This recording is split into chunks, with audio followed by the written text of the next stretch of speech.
This is the Microsoft Cloud Show, episode 110, where CJ and I are going to talk about our predictions and wishes for 2016, recorded live January the 6th, 2016. Welcome to the Microsoft Cloud Show, the only place to stay up to date on everything going on in the Microsoft Cloud world, including Windows Azure, Office 365, SharePoint, Exchange, Lync, and related technologies. Just the information, no marketing, no BS. I'm Andrew Connell. And I'm Chris Johnson. And we're just two dudes telling you how we see it. Good morning, CJ. How are you today? Good. Pretty good. Yeah? Did you have a good New Year's Eve? Very relaxed. You know, now I'm in my 40s. Things are definitely slowing down. Yeah, what's that like? Do you feel old? Do you have a hard time walking at all? Yeah, I keep a little resuscitation machine by my bed so that I can get out of bed every morning.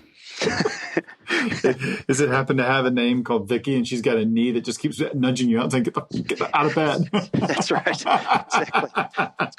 It's called a 7-year-old and a 5-year-old, actually.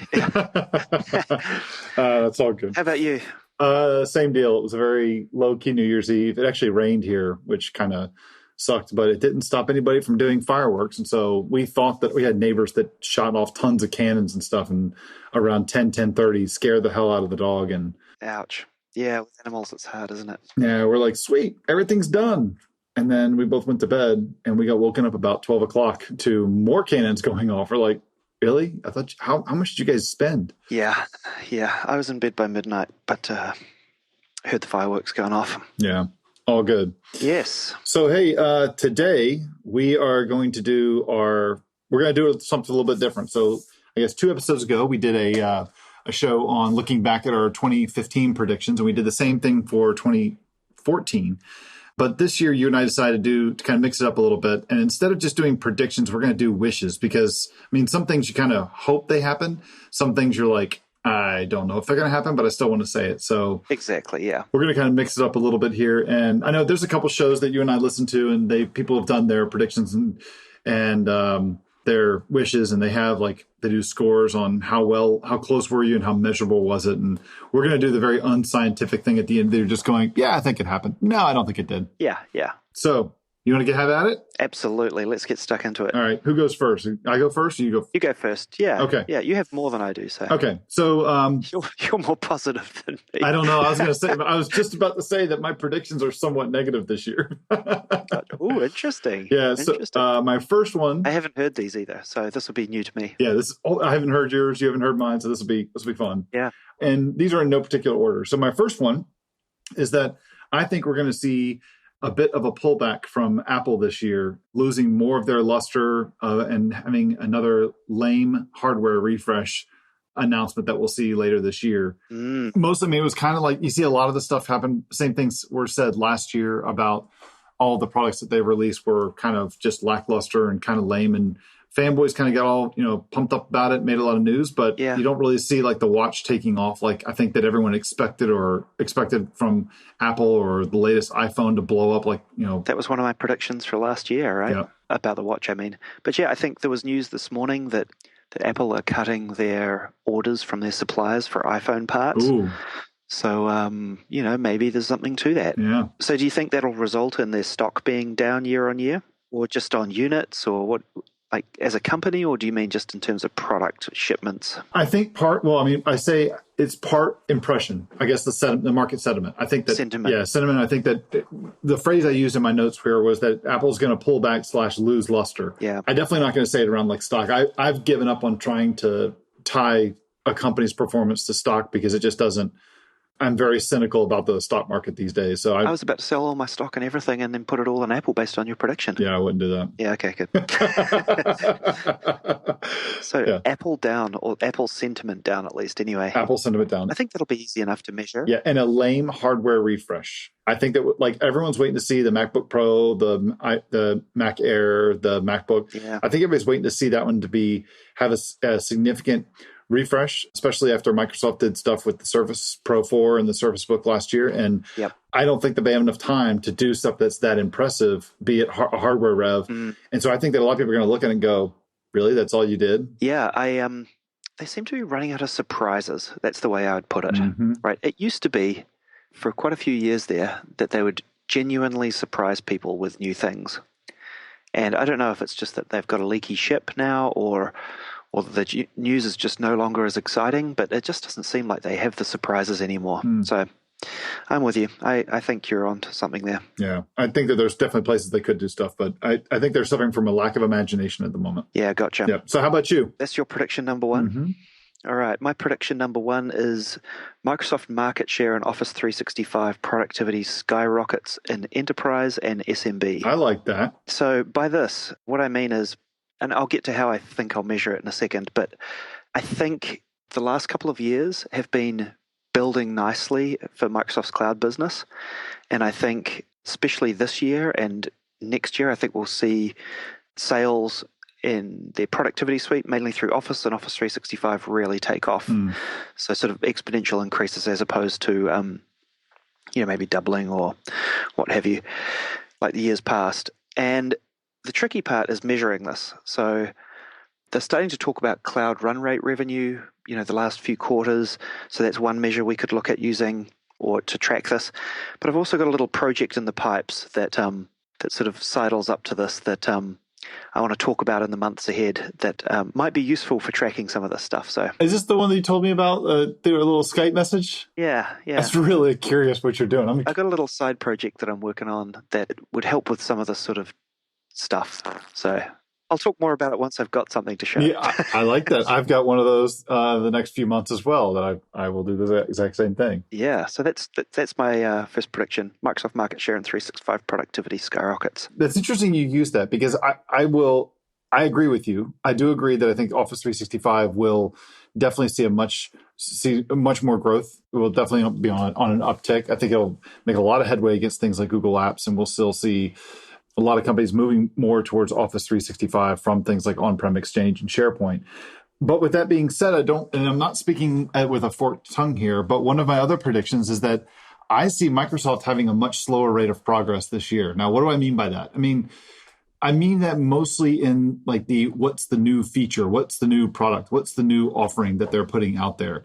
And I don't see it so much as Microsoft. We're going to see a lot of new stuff. You look back to the last year, there's been a tremendous amount of work that's been done. The Office 365 APIs shipped. We saw things like VS Code. We saw things like Office 365 or the Microsoft Graph ship. We saw lots and lots of different things, Power Apps. I would expect to see fewer of those things coming over the next 12 months. Yeah, gotcha. So you think it's more a year of consolidation as opposed to net new stuff? I think it's more a year of consolidation and emphasizing what they already have and improving upon it, rather than new shiny toy. Yeah, I actually think that's very valid. I think that both for Office 365 and for Azure. Yeah, gotcha. Across the board. Yep. Yeah, I see. I think that matches up with my first prediction pretty well, though, because I'm not expecting Microsoft to come out with new products to attain growth. I think if they focus and consolidate on what they've got and really drive it, they'll achieve that. So, yeah, I think you're probably right on that too, for sure.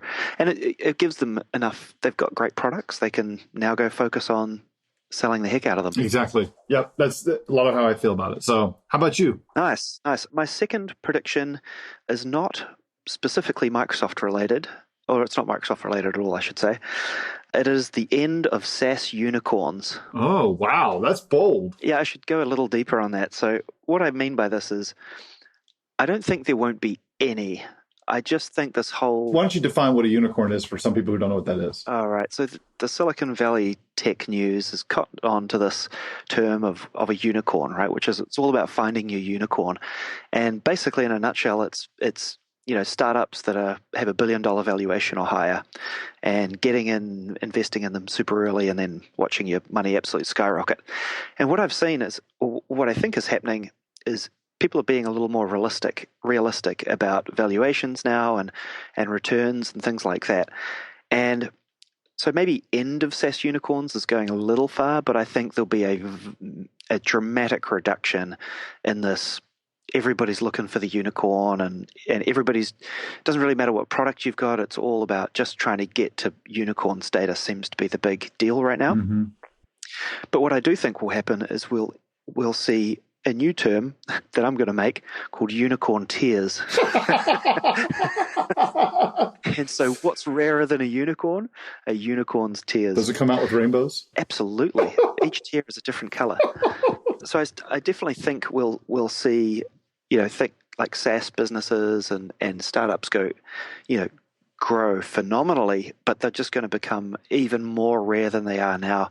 And it's mostly due to people being realistic with their expectations and not being, crazy with valuations, not as crazy with valuations and things. And I think we've started to see a little bit of that, but I think this year people are going to get a lot more realistic about it. Interesting. It's interesting you say that. There's a podcast that you and I both listened to, the Startups for the Rest of Us, and there was a discussion around something around this. I thought about putting something like this in my predictions, but I have a hard time being able to have insight or measure what they were talking about. And it was a move away from these like VC funded rounds, and we'll start to see more of I can't remember what the phrase they used, but it was more like seed funding, where you've got a bootstrapper or a startup that's doing something like maybe $5,000 or $25,000 a month in monthly recurring revenue. And then they're going for a little bit of funding to be able to jump from that number up to a bigger number. It's less of a risky kind of a thing. And the goal isn't to become $1 billion company and then to go public. The goal is to simply get a return on your investment of like 10 to 30% over per year. And I think that definitely, that's much more appealing. Those are the kind of people I'd want to deal with too, because you also do away with the whole concept of these seed rounds that are getting a seat on the board and all that kind of stuff. So yeah. I think like one exception to this rule is a company like Atlassian that make the developer products. Mm-hmm. And like they've been in business for a really long time, and I don't believe they've ever taken any funding. And they've got incredible revenues. They're profitable, and they're going to go IPO, and they'll probably be talked about as a unicorn. Mm-hmm. But in actual fact, it's not. They haven't taken a massive amount of funding, been like lost money for years, 2 or 3 years, and then suddenly become worth a whole bunch. They've grown organically for the last decade and built a really sustainable and profitable business. So I think we'll see some of those stories. But yeah, I think this throwing good money into an abyss, potential abyss, I should say, and the crazy valuations that come out of it will, we're going to move to unicorn tiers as opposed to unicorns seem to be becoming really popular. It's kind of the term has kind of lost its meaning in many ways because there seem to be so many unicorns running around. Agreed. Yeah, it's from different contexts, right? They use it for startups. They use them for like finding these magical things. It's just there's so many different uses that the word is so overloaded now. Yeah. Anyway, so end of SaaS unicorns, enter unicorn tiers. Okay, so this one's definitely very measurable, and I think I don't know how bold it actually is. It definitely is a wish of mine, but I think it is actually a prediction. Microsoft's going to pull the plug on Yammer. Ooh, interesting. I don't think it's going to happen until about mid-year, specifically when you normally do lots of write-offs for financial year things. So I have no insight into this, but from the outside, it very much looks like to me that Yammer and groups are in kind of a death match in terms of trying to compete with each other. And it looks like a classic Bill Gates style battle where, and I know some other people have said this as well, so it's not too much of an original thought, but very much how we saw things like for the developer crowd, you guys remember that we had SQL Metal, we had Entity Framework, and which one was going to win that whole link battle, and it just kind of let it go back and forth until one just won. Yeah. I think the same thing is happening with groups. I think that we'll see Yammer go away, but we need to see some additional features from groups show up to be able to get to that point. And then I think that Microsoft will just pull the plug and say, big mistake, we're moving. Yeah, I don't think you're wrong on this prediction, but I don't necessarily agree on the timing. I think your prediction is accurate. I just think it'll take a lot longer. I think it's probably the next 2 years. Can't be true then this year then. I missed the prediction this year, but it definitely might be one I repeat for next year then. Yeah, there you go. You can roll it forward. Oh, hey, this is assuming I'm right and you're wrong, but who knows, right? You could be on the money. You've been pretty on the money in the past years. So hey, it's only January the 6th. I got 359 days left. Yeah, there you go. And a quarter. Actually, no quarter this year. Sorry, this is leap year. Yeah, so on that, I definitely think that Yammer is done. And it's in just sustain mode. Like they'll fix bugs, they won't add much to it. All the effort's going into groups, and it'll just slowly it'll suffer death by 1,000 cuts over time. Just like the users have been over the last few years. Yeah, exactly. Yeah, death by 1,000 unread messages. I don't know. There might be 1,000 unread messages there. Just keep showing me 99. Exactly. Like, it's very, oh God, let's not even start on how sad this is, but could have been so great. Totally botched acquisition. Anyway. You got another one? Yeah, my third prediction, home automation really takes off. You think it actually is going to happen this year? I mean, it's really hard to measure, right? But I think it's going to become a lot more mainstream. I feel like with the consolidation that's going on between protocols and devices that are coming out that are all connected and things, it might not be what people call have called home automation in the past, but home connected devices seem to be, I think, is what's really going to go mainstream. Like, I have a Amazon Echo in the house now, and then last week or today or the last few days, Mark Zuckerberg from Facebook came out and said he's going to build a Jarvis for his home and stuff. And I was like, bro, I've already got one. Like, over. That's pretty sweet. I can turn on my coffee machine, man. So it's really being talked about. Samsung are talking about putting SmartThings hubs in their TV lineup for this year. You can go buy plugs and sockets from different vendors and have it all connect. If you want to control, non-smart things in your house, you can connect all that stuff up.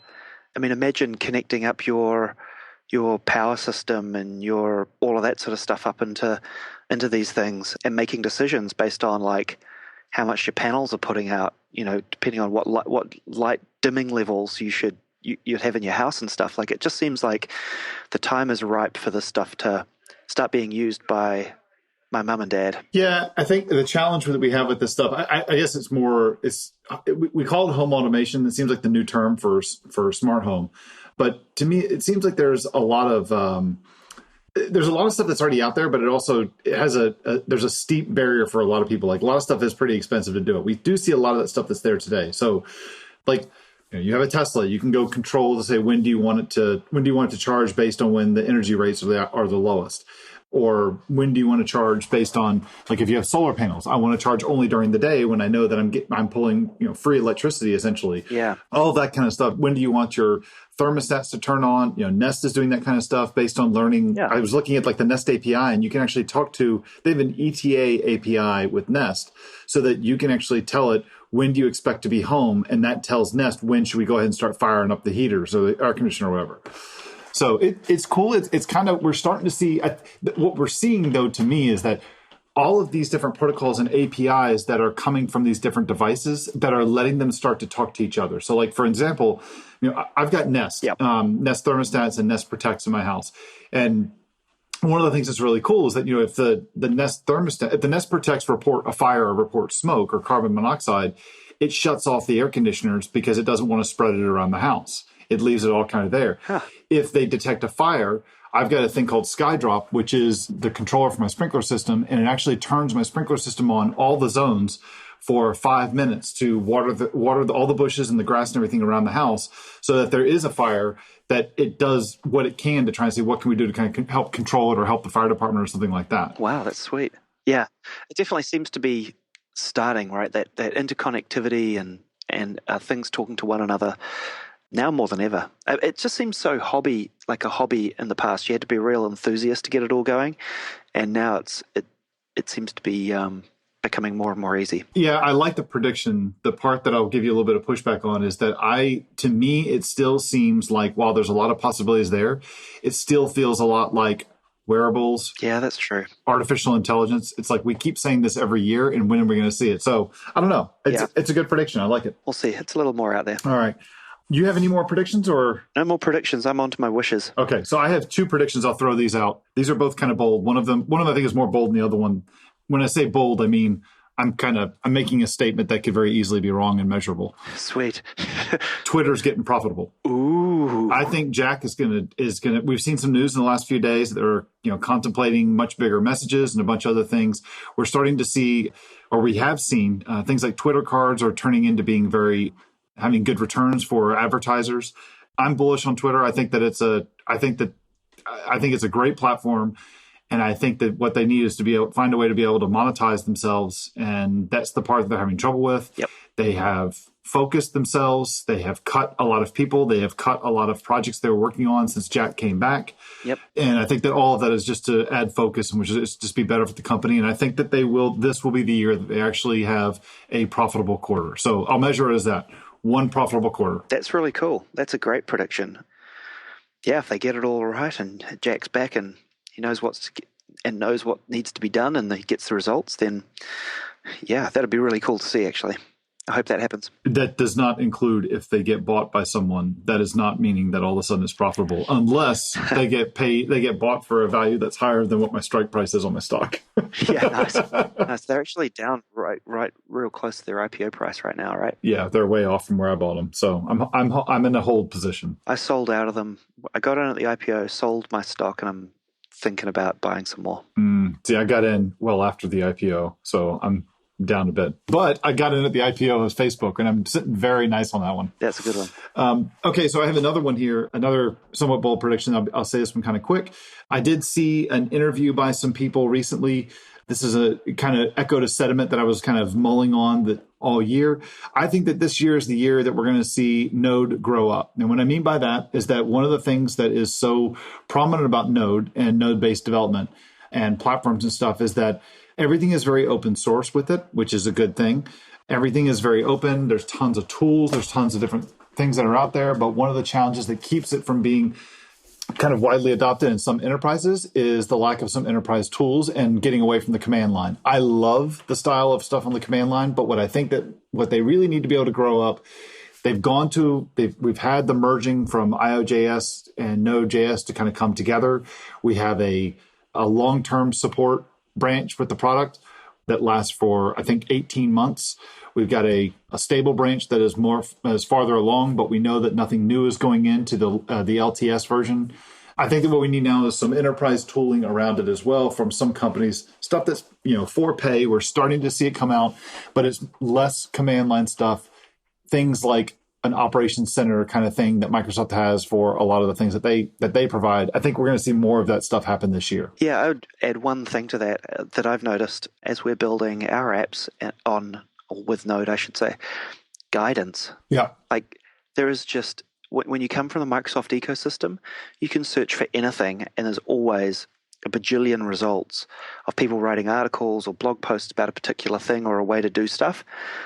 And in the Node world, I've noticed a distinct lack of guidance on how to do things. Yeah. Like there might be little things, there's lots of people talking about it, but for example, like object relational mapping in databases, go try find guidance about that with Node. Yep. There's lots of libraries, there's lots of different options, but there's nobody saying here are all the pros and cons of each, and here's guidance for if you're trying to do this sort of thing or that sort of thing.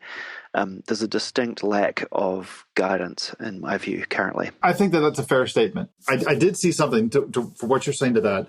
I did find a really cool article by it's a great blog if you're a Node person. Go subscribe to the Rising Stack Engineering blog, and they have an article that came out right at the end of last year called How to Become a Better Node.js Developer in 2016. Yeah, that's great. One of the things they have at the very end there is there's a thing called the 12-factor application manifesto. You guys seen this? Yes. Yeah, I read it yesterday, in fact.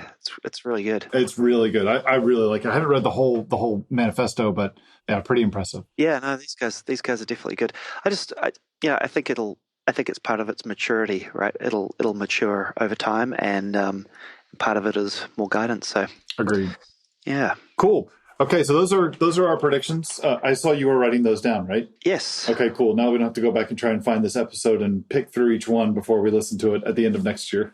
Yeah, exactly. I just do a quick listen back at our previous episode to catch those. So we'll write them down. That's true. So on to wishes, yeah? Now we're going to go on to our wishes. Now, these are things that, they may not come true, but this is what you want. This is what I want. Part of it is cloud related, maybe tech related, maybe, whatever related. Yeah. So I've got 3 or 4 here. Why don't you go ahead and kick us off then? What's your first one? And these are in no particular order, unless you want to put them in order, but what's your first one? Yeah, I would say... God, I hope you don't pick the same ones I picked. You've done this in the past. We have, haven't we? I don't know, actually. Okay, so my first wish is that Azure grows up into Docker. Damn it, man! It's my first one as Kaz. Go ahead. So they're on the right start to this. This is more of a kind of an inevitable thing for them, I think. So you could do VMs and you could run Docker machines in Azure, and you could use Totem with Azure, and you could do all those sorts of things. But what I want to see is making Docker a first-class citizen in Azure. So I don't want to deal with all of that underlying infrastructure. I don't even want to see it. I just want to say, I want a container service in Azure, run it for me, do everything under the hood for me.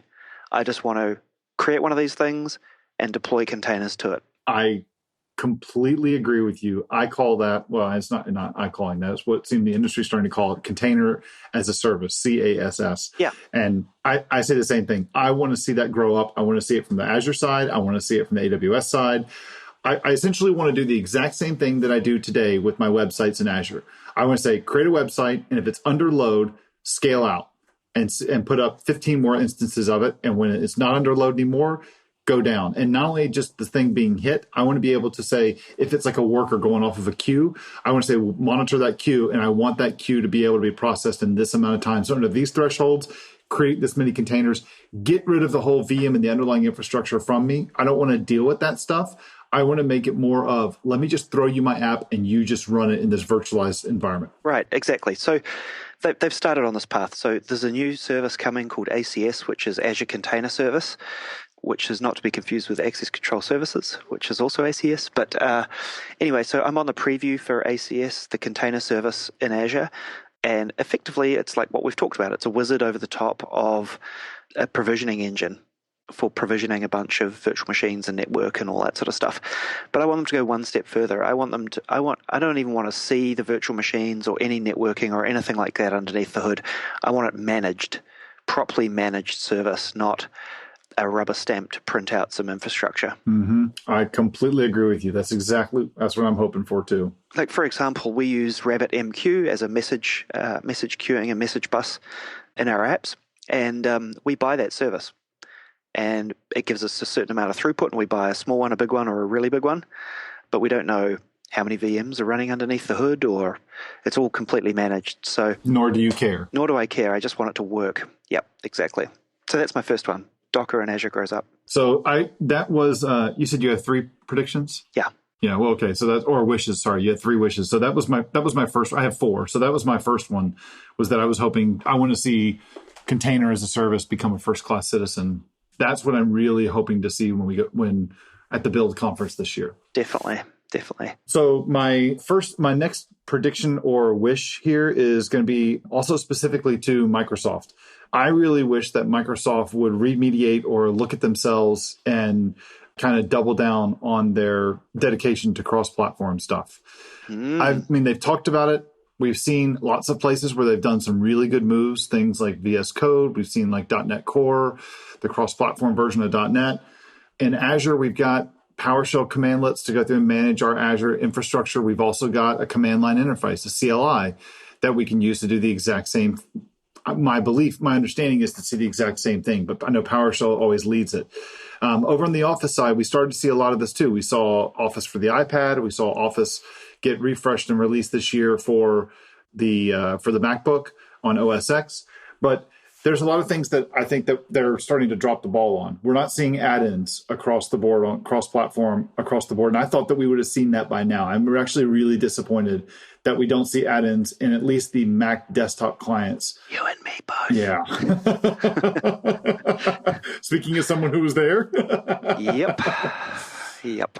Very frustrating. Won't dig on that one. But I'm disappointed in that. I'm very disappointed in Skype for Business. It is now January 2016, and we still do not have a Skype for Business cross-platform client. That's completely inexcusable. It's completely inexcusable. It's pathetic. It's now gone down to just pathetic. It's very frustrating. Those things. Also, I'm going to call out the Office 365 guys.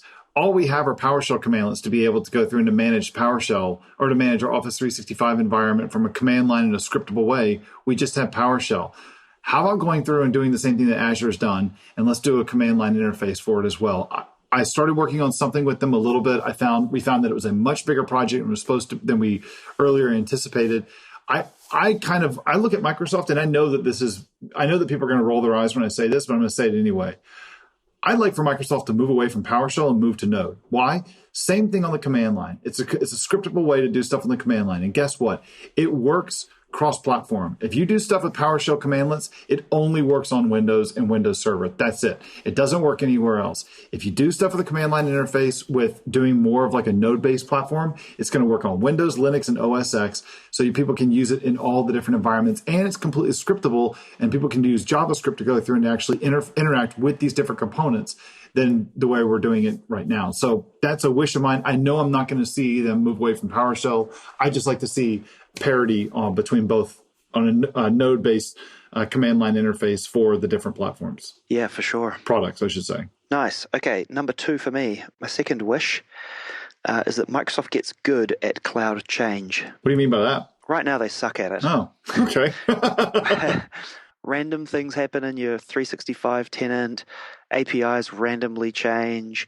I just hit one yesterday where in the Microsoft Graph, certain permissions that you could call, this is in a GA API, right? So it's not supposed to change, but the permissions required to call a certain API just sort of randomly changed on me. Oh, that's not good. And no communication on it, right? And I know firsthand exactly why this is, right? But because, this was part of the problem when I worked there, right? Is developers need this stuff. And it's a surprisingly, we won't get into it, but it's a surprisingly difficult problem to solve. Mm-hmm. But Microsoft needs to grow up at it and get good at cloud change, the ability to communicate changes when they're coming, so the customer and the developer and the IT pro feel like they're in control. Azure do a much better job of it, but I still think they've got a long way to go as well. But Office 365 is a complete shambles when it comes to this. Yeah, it's interesting you said it. So when you say cloud, you're talking specifically about 365 and not about Azure. Microsoft Azure. You're talking about Microsoft Office 365. No, I would say both for sure. You say both, okay. Yeah, both for sure. I think across the board, I'm just saying Azure, I think, does a better job than they do in 365. Yeah. So things like change logs and dev documentation about what's changing and when, all that sort of stuff. Interesting. Yeah, outage notifications and all of that sort of stuff. So when there's an outage, not showing status is all green, even though you still can tell that there is currently an outage ongoing. Yeah, like when the status dashboard says that everything's groovy, but you can't log in. And Twitter's aflame just going, yep, you can't log in, but it still says it's green. Yeah. So I said, that's a good one. I like that. That's just a wish. Like I just wish they get better at that. Mainly because I'm building products that take advantage of 365, and we need them to. Yeah. Get better at it. That makes a lot of sense. So I said that I had 4 predictions or 4 wishes. Actually, I just put 2 of them together by saying the whole cross-platform and that we got an Office CLI and move away from PowerShell. So I put all that stuff as one.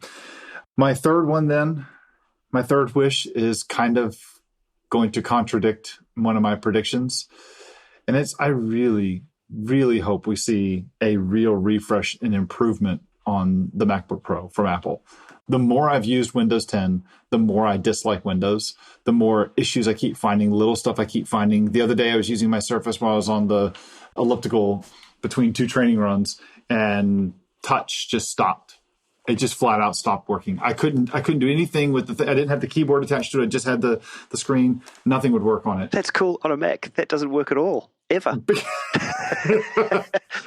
Because you don't have touch. And I'm not so convinced that touch on a screen is. I've had a Surface now, and I like the being able to write on my screen for taking notes, but I wouldn't want that on a full blown laptop. So I've still got my MacBook Pro. It's now 2 years old, and I think it's 2 years old. I absolutely love it. Best machine I've ever had. I have no desire to upgrade it because there's no compelling alternative out there.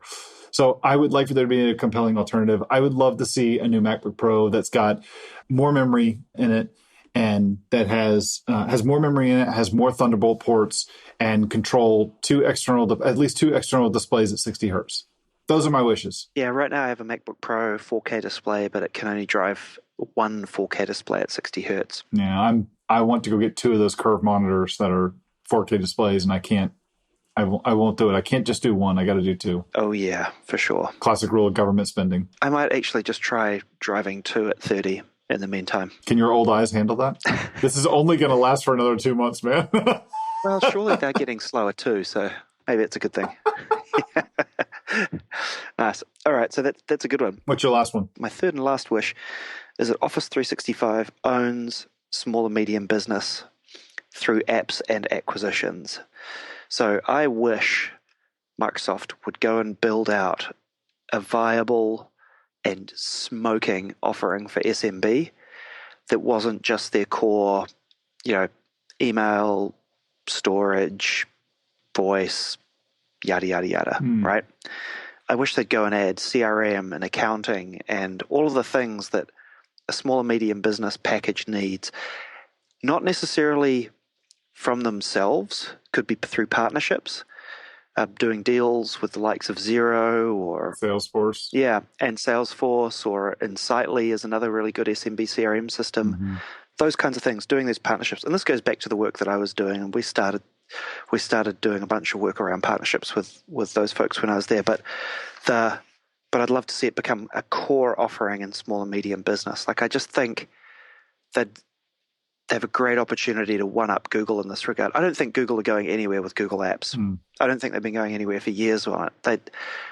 It's not a core part of their business, and they really it's a fraction of a decimal point in their revenue, and they really just don't care about it. So I think they've stagnated and have lost interest, but they're doing reasonably well given that.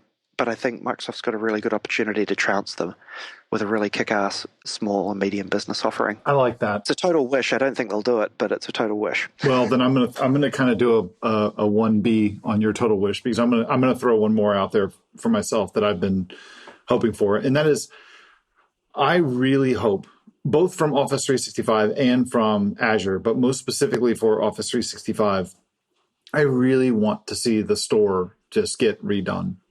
And when I say redone, right now, my biggest complaint about the store is someone who wants to be able to build products and sell products. The store has almost zero appeal to me. I mean, aside from making it easy to install something, that's one challenge. But there are other ways to go about getting stuff installed and configured and getting permissions into your environment. I want to give me a very easy distribution place to be able to do licensing. Yep. And let me be able to also, but for me, the most important thing is if I can't talk to my market, I'm not going to use it. Yep. I'm not going to use it. So I'm not going to sit there. Like, I don't understand the business. I mean, it's not my style, but I understand the business of like the iPhone App Store or the Windows App Store. I mean, you can sit there and sell stuff and all you get is, yes, this person bought it. But if I don't know who my market is, then I don't know what I'm really supposed to be building or improving upon people or what they really want. Yeah. So when someone buys something in the store, what I want to be able to see is, I want to see generic demographic information from Office 365. Yep. Who's in there? What are they using? Where is it? Blah, blah, all that kind of jazz. That's one. Number two, I want to be able to see that when someone goes and buys something from me, that they can buy a trial. They can buy a trial of different kind of metrics that I define what that trial is. And I want to... Who they are would be awesome. I would also like to have a little thing to where either it's required or they have a way to opt out of it, not opt in, but they have a way to opt out and say, share my information with this person. Now, I'm not saying share all my information. I just want to know, like, if you came into a store, if I had a brick and mortar store and you came and bought something, and I ask you, I'm like, I'm going to go ahead. I'd like to get your contact information when you buy something from me. So you give me your name and your email address, and I get a little bit more. Where are you, and what's your company, stuff like that. Yeah. You can say, don't provide it. That's fine. But if I have the ability to actually be able to reach out to you, so if there is a problem with the app, I don't just ship an update and just say, hey, I fixed a bug that's in there. You may look at it and go, it doesn't even apply to me. I have no idea there was a problem. Yeah. But if there's I may have very viable reasons I want to talk to them. Today, the Office 365 store doesn't have that. And so there's no appeal for me for using that. I see this as a benefit, though, not just for customers, people like you, people like me who want to build stuff and sell. But I see this as a benefit for Microsoft, because if you give that kind of information to developers and to ISVs and to people who are providing products, they're going to build more products because it's a much more appealing market, which is going to make the people inside the store buy more stuff from them, because it's going to see that, oh, yeah, look, there's more value here. And the people who are not on the platform are going to say, I want to be on that platform because it's a much better relationship. So I think it helps build the platform up even more. I think they need to figure out this whole privacy problem that they've got, being able to share their customers' information with me, because if I get it that they're your customer, but I'd like to make them my customer as well. And you'd like to make them my customer. Microsoft is founded on this whole partner idea. So, or not founded, but Microsoft as a huge part of the company is this partner concept. So give me a way to do that stuff. Yeah, it's definitely something that's talked about a lot internally. And when I was there, we talked a lot about these sorts of things and what was required. And one of the things I really pushed for was, in fact, just copying what others do. Salesforce does a brilliant job of this. So their marketplace, they drop leads in a CRM system when somebody visits your app page and says they want more information. They share customer details on who buys what apps so that when a customer buys your application, you can support them, which, dun, dun, dun, it's not exactly rocket science. Nope. Which goes to your whole demographics point and all that sort of stuff. And there's just some basic things like that in the past have been stifled by legal around sharing of information that they've just got to get through. They're not the only ones that are dealing with this. I mean, I look and I know that I've done a lot of courses for Pluralsight. And I mean, if anybody's interested in this, if you go back, there's an episode of a specific podcast that I was on. I can't remember what number it was. I can look it up before we wrap it up. But there's a podcast called Startups the Rest of Us. And I talked about making an income off training courses. I do a lot of courses for Pluralsight. But one of the challenges I have with it is that fact they're very much like a book publisher, where when I do a course, I give it to them. I have no way to have a conversation with my audience. I have no way to have a conversation to find out, what did you like in the course? What do you want to see more of? What are you interested in? What can I feed to you? I don't want to just sit there and be like, I think people want this, and I build it and throw it out there. No, if there's a specific part of the course that I've built that they're really interested in this one thing, I'd like to build a deeper dive into that one section. And then tell them when you're done. Exactly. Or get early access. Hey, do you want to see what I'm working on here? So like right now, building courses for Pluralsight for me is not as appealing because I can't talk to my audience at all. Yeah. And I've got to just wait for them to kind of get back in touch with me, which doesn't happen. So platforms like Udemy, platforms like Summit Evergreen, they're a little bit more appealing to me right now because of those things. Yeah, no, it's a good one. Yeah, that's me. Those are my 3 wishes. Those are my 3.5. Docker first class in Azure, Office 365 owning SMB, and Microsoft getting good at cloud change. Mine is container as a service, same as yours. Microsoft doubles down and gets more serious about and follows through on cross-platform efforts. MacBook Pro, give me a real refresh and give me a better Office 365 store that's actually worth something. Nice. That's a fun show, man. Yeah, that's a good list. Cross predictions and some wishes. So yeah, we will reconvene in a year's time and see how we did. Absolutely. You got to take a picture of that note and email it to me now so I can, I have a record of my own stuff. Oh, yeah. I'll type it in and send it to you. Oh, it's even better. Then I can search it. Yeah, exactly. Awesome. Hey, man. All right. Have a good one. Yeah, definitely. Good week. And we'll talk to you next week. Roger that. Got some fun news next week. Whoop, whoop. All right, man. See ya. If you have a question for us, go to microsoftcloudshow.com/questions, where you can submit it as text. We'll record it as a WAV or an MP3 file and provide a link so that we can play your question on the show. Our theme music is an excerpt from Evaporated Eric by Monk Turner, used under Creative Commons. You can subscribe to us in iTunes by searching for the Microsoft Cloud Show or via RSS at microsoftcloudshow.com, where you'll also find a full transcript and show notes of each episode. You can find us on Facebook searching for the Microsoft Cloud Show or on Twitter at MS Cloud Show. Thanks for listening. We'll see you next time.